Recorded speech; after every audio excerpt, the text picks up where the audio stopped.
Records must be kept for 3 calendar years following the year of the transaction. If your principal broker dies and they were just operating as a DBA, they were not an entity, they were not a corporation or an LLC or something, then that company is shut down because you don't have a principal broker. All the licensee must be notified in writing. The division must be notified where the records are going to be kept. All under contracts must be notified. All listings, all buyer agreements must be notified. And they can get out of the agreement because the broker's dead. That cancels the contract. If your broker is an entity, like a corporation or limited liability company, then the division allows for a reasonable period of time for a new broker to step in and take that company over. You don't lose all your business. Statement of account is a situation where someone's upset, maybe a buyer or seller. You're not keeping them in the loop of what's happening with their escrow. They're under contract, supposed to close in 4 months, but you're not keeping in touch with them. They could go to the division, complain. The division will tell them about the statement of account. You know, it sounds like how much you owe American Express, but what a statement of account is, really, it's a letter that now requires you to give 30-day written updates to the person that made the complaint. Audits can be conducted by the division anytime they want. They have an audit staff. But if they come out and find serious trouble, then they're going to contract with a CPA firm to come in and meticulously go through all your books, and the broker being audited gets the privilege of paying the CPA firm.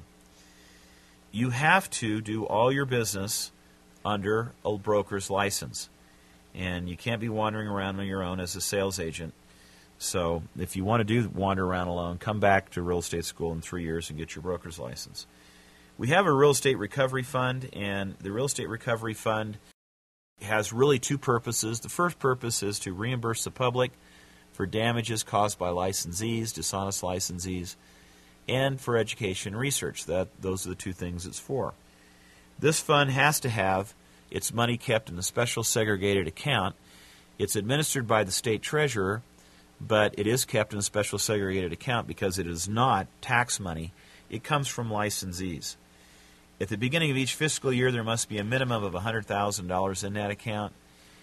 If a consumer wants to tap that account, they have to sue a licensee, take them all the way through court, obtain a court final judgment from a judge, and then go back to the judge and convince him that it's too hard or is impossible to collect from the agent. And then what happens is the court will order the division to pay the judgment. Now, under the Real Estate Recovery Act, what happens here is that the division will only pay out $10,000 per claimant. If the division has paid out $10,000 or any number of monies up to $50,000, that's all they'll pay out for any one licensee.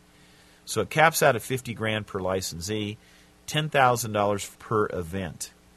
If you have a payment made out of the fund for any reason on your behalf, you're automatically revoked. That encourages everyone to pay their judgments.